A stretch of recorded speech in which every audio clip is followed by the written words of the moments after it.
Well, everyone, welcome back to the Hillside Garden. Today we are definitely inside. It is cold, rainy, gray in December, but that does not keep us from growing. Yes, if you are like me and you live for plants, you live for growing, you always want to see something just growing out there, and you just can't because of the wintertime, I really encourage you guys to start looking into different house plants, okay? So most of these plants are kind of small right now. There's a lot of them have been transplanted recently, but let me show you what I got going on inside and give you guys some ideas of what maybe will work for you in your situation.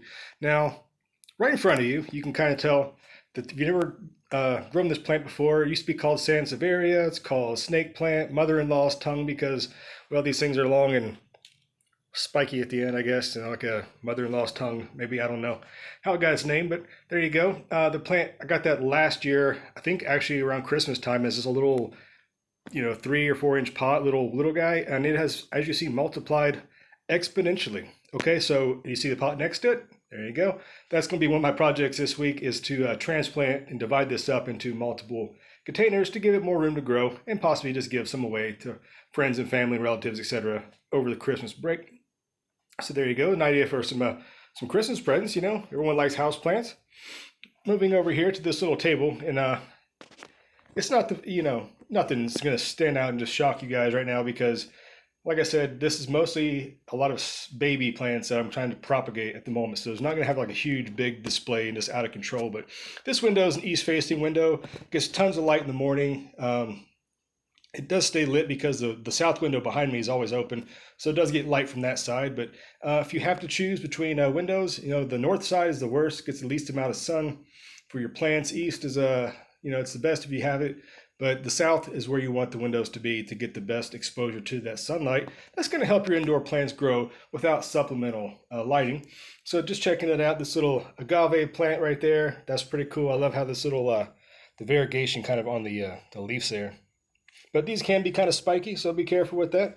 These actually, a story about this, these are some freesia bulbs, and I got them at like a thrift store or a drugstore kind of thing, and they were old, they were pretty much given away, and I thought they were dead, so I figured, what the heck, I'll plant them. I planted them, they never really did anything, so I grew something else in this pot during the summertime. I forget what it was. I think it was an edible or a flower or something, it doesn't matter. So anyhow, I noticed after the plant died, I started seeing some shoots pop up. I was like, what the crap? So these the freesia bulbs decided that I guess this is when they want to grow. So there you go. So never give up on a bulb, because it may surprise you. It runs by its own clock, not yours. I do like this plant right here. It's pretty awesome.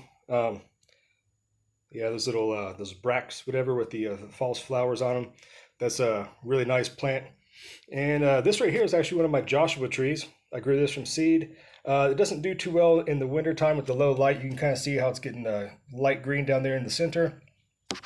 That's just all, the best you can do is maybe keep in the sunniest spot, maybe add some light if you need to. But it's, like I said, we're almost at the winter solstice, so the days should starting to get longer, quite honestly. So hopefully when it happens, everything will perk back up. I like my little dinosaur ceramics here. Don't make fun of me, but it's pretty cool. Little succulents in them. And this little guy back here. I actually found that little tiny guy right there. Yeah, I found that growing in a different pot. I don't know how it got started, if it was a seed or what, but I kind of noticed it, and I just put it in its own little thing. So there you go. Hope you maybe do something like that at your own place. Now this right here, everybody has a spider plant. I got these from some cuttings. They're super, super easy to propagate. Just basically cut them off the mother plant. I stuck them in some dirt, kept them moist, medium. And they're doing fine. They're taking off. I believe I checked, they're starting to root already after only a week. So no trouble with that. So an easy plant to propagate and to keep going at your house would be a snake plant. They do well with low light. They actually prefer low light, as they are an understory plant in tropical areas. And of course, everybody knows what this is, the aloe vera. And it is way overcrowded. But yeah, this was just a little tiny baby. And I let it have its own little pot. Now it's multiplied. I'm going to divide it out, and we're going to have a better growing situation for it here pretty soon. And like right up here again, another succulent. Not sure where it came from. I'm not sure if it's from using soil or something like that, or got some seed maybe, or some spores. Don't know. Don't even want to start propagating a guess there, but there you go. So you never know what you might find while you're transplanting and doing things like that. So let me go ahead and swing you around to this other window and give you a better angle at the south facing window and what I got going on in the corner right over here. Okay, so like I said, this is the south-facing window. This has the best light in the house for the plants. Keep this window always open so the plants always have some good light. And I mean, these guys are doing super healthy. This is a succulent that was really cool. It actually bloomed this summer multiple times. I believe it's called the Mexican Torch. Had these big orange flowers on it, which from what I read, a lot of people said they had a lot of difficulty even getting those to grow or to bloom. So I didn't do anything special. I left it out on the ledge. It got dried out. It dried out when it rained. It rained. I only supplementally watered it if we had an extremely hot week or so and had no supplemental rain. So I don't know. It seemed to like it. Sometimes succulents need a little bit of stress to trigger blooming. So maybe too much love on your succulents is never a good thing. This is another aloe vera plant. This actually was the mother plant for the little pot I showed you a second ago. And you can tell all the little pups and everything is putting off down there. This plant sorely needs to be divided up once again. But you know, a lot of these plants, they actually want to be crowded. They want the roots to be crowded. And I believe aloes will not even bloom unless their plants, their roots are fairly crowded. This little specimen right here is a Kalanchoe or something like that, a Kalanchoe. I always mispronounce it, but these awesome red flowers are blooming, which is interesting as it's still like not even quite the December, winter solstice here in December. Last year it didn't bloom till around Valentine's Day or middle of February, maybe late February. So I'm not sure what's going on, but it's decided to bloom about 2 months early. Could be where we've had an extra warm snap, but we've been indoors, so it shouldn't have affected the houseplants, I wouldn't think. Here's a cool one here. Let me get Arb in the way for a second. But check this out. This is actually called a tiger jaw aloe. And check it out, man. So this plant almost died. I kind of neglected it.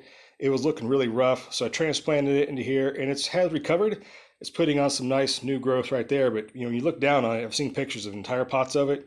It's pretty cool with all these little like wraparound little star looking jaw shaped plants filling out containers. So that's more to come on that, but yeah, so that's something different. If you've always grown aloe vera, the tiger jaw aloe is definitely something else you might want to check out. And keeping with the aloe theme right here, this is what is called climbing aloe. It's not a climber like a vine. However, reading about its natural habitat in South Africa and places, maybe outside of South Africa, I'm not sure if it's only endemic to one spot or other just places in southern tip of Africa there. But they'll grow in dry, shrubby brushland. So what they'll do is they'll actually put out the little leaves here, will curl over when they get old enough, and that's going to latch on to branches. And it's going to look like the plant is climbing or using the other plants as a ladder, which is really bracing for stability as the plant actually reaches up for sunlight in those dry conditions. This one here is pretty cool. It has multiplied several times and it's actually bloomed. I did a video this summer, early spring actually, when this plant bloomed the first time, and it's blooming again, which I need to cut that off as it's not going to set seed. It wasn't pollinated by bees or anything like that indoors, or butterflies or hummingbirds, whatever the specific pollinator may be for that. So I need to cut that off. So it's draining energy from the plant anyway, so it's not a big deal. Now these two here, you might recognize, these are also Joshua trees, but they're not getting that super light showing on the inside, but you can kind of tell a little bit of discoloration, but there's more sunlight over here, so I may need to rearrange some things and reassess how I have this situated up here. My pitcher plant is doing fantastic. It is multiplied. I keep this tray below it pretty much wet all the time, and these pitchers are they're pretty cool little adaptations by nature for these carnivorous plants, right? I mean, they have a scent or some sap on it, lures the insects or bugs into them. They fall down into this trap, which produces more of a acidic type juice down in there, and which the bugs basically decompose and the plant absorbs it through there, much like your stomach would, like with the acid down there in your own stomach. This little guy here is a brand new addition. Recently, it's super tiny. It's a Sundew, Cape Sundew plant, which is from South Africa, and it has similar requirements to the pitcher plant as far as moist soil, even keeping it in standing water sometimes during certain parts of the growing season to kind of mimic, flooding and things like that it would endure in the wild. But, it's one of those plants you're going to have to water more often. It's not a house plant you can really neglect, like an aloe plant or something that actually will thrive on your neglect. And the last thing I did, I got this recently for myself here, kind of an early Christmas present to myself. This is just a little, it's a bamboo stand, has a rail on the top and a couple of shelves on it, which right now have some plants on it, which is all right. And the bottom, I'm storing my rainwater in the jugs there. Not the best overall situation right now. Like I said, I'm gonna be moving some plants around, doing some things. I may attach a grow light up to the top here, or I might try to get some kind of hanging baskets to kind of, that's what they were generally supposed to be for. But these plants here are just way too big, so they're kind of filling in the top there. So I need to rearrange, but you know, there's time to do that. But this is the, I think it's called the ZZ plant. I don't want to try to say Latin off the top of my head because I don't know it, but it's a super easy plant that thrives in low light conditions, and you pretty much can't kill it. Just water it every now and then. It's going to be just fine. This is the ficus, the rubber plant, which is cool. I mean, I turned it around recently just to change the light direction on it, but these nice dark leaves, and you can see the new leaf, how it starts out like that. That's awesome. Pretty cool. So the plant is definitely healthy. These down here, just kind of wrapping this up real quick. This is a tropical succulent cacti. These are some cuttings right here. Variegated Wandering Jew. I forget the Latin name on it. It's just the common name for it, I guess. I don't know. And this is actually an experiment I'm pulling about propagating the snake plants, which will be covered in a very shortly upcoming video.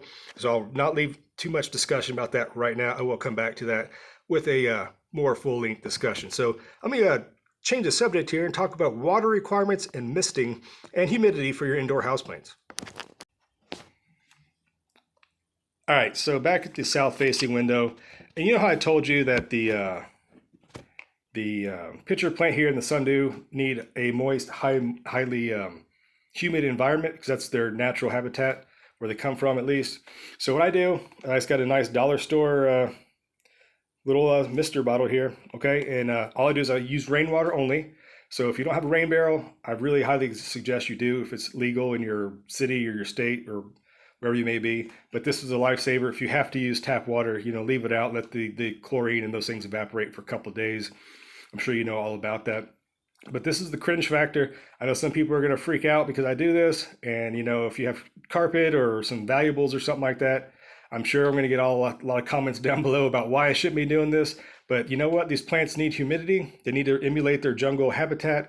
And because you don't realize just how dry your homes actually get in the wintertime. I mean, it's not uncommon to have 20 or 30% humidity, which is not what's going to be best for these plants. So aside from building a greenhouse indoors and keeping it, you know, nice, balmy 80 degrees with 50, 60% humidity, the next best thing I found is come out every morning, mist your plants. I mist around the plants, on the top of the table, around the pots. So throughout the day, it's actually kind of like putting off a natural evaporative kind of effect there, helping keep it moist. I go home from work, I missed them again, and you know, and look, they're doing super fine. They're awesome. So let me go ahead and just kind of show you what I do. And I really take a, you know, I don't just barely play around with this. I really soak them down because this is going to evaporate so quick in your dry home environment. Even the cacti here, everything gets some love twice a day at the minimum. There you go. I won't bore you with that for too long, but you know, there you go. That's what you need to do to keep your plants misted, happy, humid. I do have a humidifier bought a humidifier into this room, which has really helped out as far as keeping it noticeably more humid. I think, well, let me go ahead and show you what I got going right here real fast. All right, so kind of to wrap this up, I have an indoor-outdoor thermometer, and indoors, keep the house about 69 degrees. It's pretty typical for me. And right now, you can look at the number on the right, that's 53% humidity. This morning, it was like 39% humidity in here, super dry. Turn the humidifier on, it's up to 53, which is, you know, not actually tropical, but it is noticeably more humid in this room as compared to anywhere else in the house. It has a nice warmth, and as the sun is trying to shine, which is not going to shine today, it's super gray, and you see the temperature up there at 50 degrees and 99% humidity. That's still probably good 10 to 12 degrees above average for this time of year. So you can't complain too much in December, but that 99% humidity, it rained a little bit this morning, and I got the weather note that we're about to get a all-day soaking rain event, that cold, gray, and temperatures is going to continue to drop. So there you go. So hopefully this was a somewhat beneficial little kind of explanation of how my houseplants are doing, how I keep them happy with the misting and things like that. Give you some ideas what you can and can't grow, maybe propagate some of your own plants in the future. And there you go, guys. So hopefully you did enjoy this. If you like it, please subscribe. Hope to see you again next time. 2022 is going to have tons of new stuff coming up. So hopefully you stick with it and you follow along. Until next time, guys, from the hillside, I'll see you guys later. Bye-bye.